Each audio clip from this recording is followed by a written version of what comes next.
Listen, I need to tell you something. Something I've been carrying for 40 years. My hands are shaking as I say this, but I'm 72 now, and if I don't speak today, I'll take this to my grave. They say a mother's love knows no limits. They're right, but they never tell you what happens when that love turns into something else, something darker, something that waits in silence for decades, watching, planning, remembering every single betrayal. My name is Margaret, and this is the story of how I destroyed the woman who stole everything from me. It was 1984. I was 32, married to David for 12 years, and we had 2 beautiful children. My daughter Emma was 10, and my son Jacob was 8. We weren't rich, but we were happy. David worked at a small accounting firm, and I was a school teacher. Our life was simple. Every Sunday, we have breakfast together in our little kitchen. David would read the newspaper, the kids would fight over the last pancake, and I'd pour coffee into our mismatched cups. Those mornings, God, I'd give anything to have just one of those mornings back. But then she came. Her name was Rachel, 24 years old, fresh out of college, with long dark hair and a smile that could make you trust her with your life. David's firm hired her as a junior accountant. He came home one evening and mentioned her casually. "New girl at work today, smart, dedicated." I nodded. "She seems lovely," I said, and I meant it. I was so stupid. The changes started small. David began working late. Not every night, just occasionally. "Big project," he'd say. "Rachel's helping me crunch numbers." I'd pack him dinner, kiss him goodbye, and wait up for him. When he'd come home at midnight, smelling like coffee and exhaustion, I'd heat up his food and sit with him while he ate. "You work too hard," I'd tell him. He'd smile tiredly and say, "Just trying to provide for my family." Then came the weekend work, then the business trips, then the phone calls he'd take in another room. I started noticing things. His cologne smelled different. He bought new clothes, better ones. He joined a gym. At 44, my husband was suddenly concerned about his appearance in a way he'd never been before. When I asked about it, he laughed. "Just trying to stay healthy, Maggie. Is that a crime?" I laughed too. I pushed down that tiny voice in my head whispering that something was wrong. One evening, Emma came to me crying. She was 13 by then. "Mom," she said, her voice shaking, "I saw Dad today, downtown. He was with that woman from his office. They were holding hands." My world tilted. I held my daughter, stroked her hair, and lied to her face. "Honey, you must have seen wrong. Your dad would never." But her tears told me she hadn't seen wrong. That night, when David came home, I confronted him. Not angrily, I wasn't angry yet. I was confused, hurt, desperate for an explanation that would make sense. "Emma said she saw you with Rachel today, holding hands." He didn't even hesitate. "Maggie, she's going through a rough breakup. I was comforting her as a friend, that's all." His eyes met mine without flinching. "You know I love you. You and the kids are my whole world." And because I wanted to believe him, because the alternative was too painful, I did. I believed him. I apologized for doubting him. Can you imagine? I apologized. But a mother's instinct is a powerful thing. I started paying attention, really paying attention. I noticed he'd shower as soon as he got home from work. I noticed he'd started keeping his phone face down. I noticed how his face would light up when it buzzed with a text, then quickly go neutral when he saw me watching. I noticed he stopped touching me the way he used to. We still had sex occasionally, but it felt mechanical, obligatory, like he was somewhere else, with someone else, even when he was with me. I hired a private investigator. His name was Tom, a retired police officer who ran a small detective agency. It cost money we didn't have, but I had to know. I gave Tom photos of David and Rachel, their work addresses, everything I knew. "Give me 2 weeks," he said. "I'll get you the truth." Those 2 weeks were the longest of my life. I'd wake up at 3 in the morning staring at the ceiling, David snoring beside me, and wonder if I was crazy. Maybe I was imagining things. Maybe Emma had seen wrong. Maybe David really was just working hard for our family. I'd almost convinced myself I was being paranoid when Tom called. "Mrs. Margaret, I have something you need to see. Can you come to my office?" I remember every detail of that drive. It was raining. The windshield wipers made this rhythmic squeak. A red car cut me off at an intersection. I almost crashed. My hands were shaking so badly I had to pull over twice to breathe.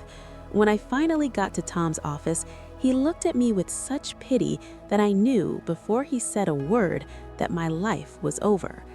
He spread the photographs across his desk like cards in a poker game. David and Rachel walking into a hotel, David and Rachel kissing in his car, David and Rachel having dinner at a restaurant 2 towns over where they thought no one would recognize them, David's hand on her back, on her face, in her hair. The way he looked at her. God, he used to look at me like that a lifetime ago. "There's more," Tom said quietly. He handed me bank statements. David had opened a secret account. He'd been transferring money there for months, large amounts. Our savings, our children's college fund, everything. "I traced where it's going," Tom continued. "He bought her an apartment. He's paying her rent, her car payment, everything. Mrs. Margaret, I'm sorry, but you need to see this too." He showed me emails between David and Rachel, love letters, plans for their future, and then the final blow, the one that shattered me completely. Rachel was pregnant. I sat in that office staring at those photographs, and something inside me died. Not at all at once, but slowly, like ice forming over a lake. I thanked Tom, paid him, and drove home in complete silence. No tears, no screaming, nothing. Just cold, absolute nothing. That night, David came home smiling. "Hey, honey, how was your day?" I looked at him, this stranger wearing my husband's face, and I lied. "Fine," I said. "Yours?" He kissed my forehead. "Exhausting. I'm going to shower." As I heard the water running, I sat at our kitchen table, the same table where we'd had Sunday breakfast, where Emma had done her homework, where Jacob had told us about his first girlfriend, and I made a decision. I wasn't going to confront him. I wasn't going to cry or beg or ask him to choose. I was going to destroy them both, slowly, carefully, completely. But first, I needed to be smart. I made copies of everything Tom had given me and hid them in 3 different places. I opened my own secret bank account. I started documenting everything: dates, times, amounts. I smiled at David every morning. I packed his lunches with little notes that said, "I love you." I asked about Rachel, how she was doing, if she was still having boyfriend troubles. "She's doing better," David would say, and I'd nod sympathetically while imagining her face when everything came crashing down. 3 months later, David asked for a divorce. We were having dinner. Emma was 16 now. Jacob was 14. David cleared his throat, put down his fork, and said, "Maggie, we need to talk. I haven't been happy for a while. I think we should separate." The kids froze. Emma's eyes filled with tears. Jacob stared at his plate. And me, I looked at David with the perfect expression of shock and devastation. "What? Why? Is there someone else?" He had the audacity to look me in the eyes and lie. "No, I need space to figure things out." I played my role perfectly. I cried, I begged, I asked what I'd done wrong. "Please, David, think of the children. We can work through this." He was gentle, patient, kind even. "Maggie, I'll make sure you and the kids are taken care of. I promise." That night, after he left to stay at a friend's place, Emma came to my room. "Mom, he's going to her, isn't he? To that Rachel woman." I held my daughter while she cried and promised her, "Everything will be okay, baby. I promise." The divorce was quick. David wanted it done fast. I didn't fight him. I agreed to everything: the house, joint custody, a fair split of assets. His lawyer looked surprised at how reasonable I was being. David looked relieved. "Thank you for being mature about this, Maggie," he said after we signed the papers. I smiled at him. "I just want everyone to be happy, David." What he didn't know was that I'd already hidden our real savings. The accounts he thought existed were nearly empty. The money was safely tucked away in places his lawyers would never find. 6 months after our divorce, David married Rachel in a small ceremony. I heard about it through mutual friends. She was 7 months pregnant by then. They moved into a nice house in a better neighborhood. David's career had taken off. He'd made partner at the firm. Everything was perfect for them. Meanwhile, I lived in our old house with the kids, working my teaching job, playing the role of the abandoned wife with dignity. People pitied me. "Poor Margaret," they'd whisper. "She handled it so well." If only they knew. I waited 2 years. 2 years of watching David play happy family with Rachel and their baby boy. 2 years of watching my children spend weekends at their new house, coming home and telling me about how nice Rachel was to them, how cute their baby brother was. It killed me every time, but I smiled and asked questions and told them I was happy they were happy. Emma saw through it. She'd hug me extra tight and whisper, "You don't have to pretend with me, Mom." But I did. I had to. Because the moment I stopped pretending was the moment my plan would fall apart. During those 2 years, I became someone different. I took night classes in accounting and law. I learned everything I could about finances, taxes, business regulations. I made friends with people who knew people. I volunteered at legal aid clinics. I became invisible, just another middle-aged woman people overlooked. And I watched. I watched David's business. I watched his patterns.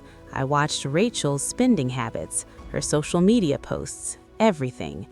And then I found it, the crack in their perfect life. David's firm was involved in something shady.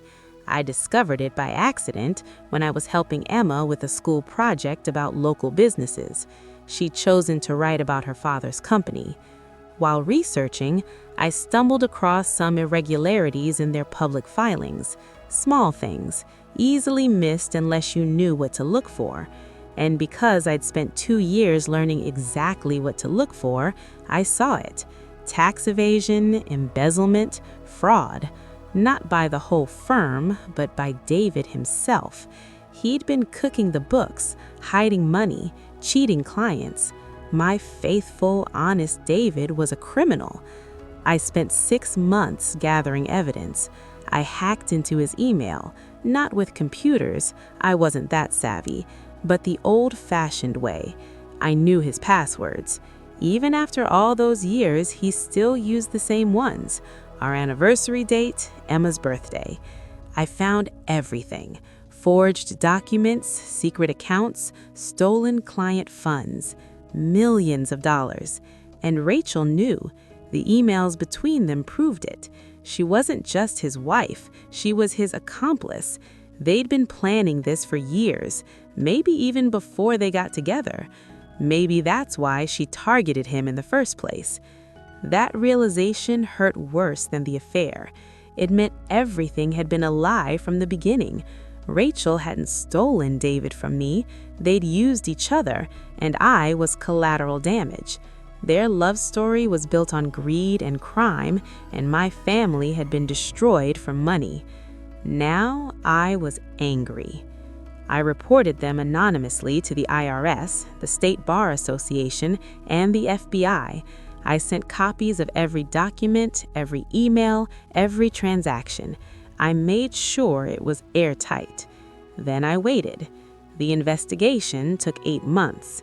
During that time, I saw David at Emma's high school graduation. He looked successful, confident, happy. Rachel stood beside him, pregnant again. They'd had another child, a girl this time. David hugged Emma, told her how proud he was, and introduced her to her little sister. I watched from across the lawn, and I smiled. 2 weeks later, the FBI arrested David at his office. The news spread through town like wildfire. His firm was raided, his accounts frozen, his assets seized. Rachel was arrested too, charged as an accomplice. Their children were placed with Rachel's mother temporarily. The scandal was everywhere. Front-page news. Prominent accountant arrested for fraud, the headline screamed. People I hadn't spoken to in years called to see if I was okay. "Oh, Margaret, you must be devastated. He was the father of your children." I played my part, shocked, concerned for the kids, hoping he'd be okay. But the best part, the part I'd orchestrated so carefully, came during the trial. David's defense tried to claim the money he'd hidden was for his family, for Emma and Jacob. They painted him as a devoted father who'd made mistakes but had good intentions, and that's when I provided my evidence. Remember those documents I'd hidden years ago?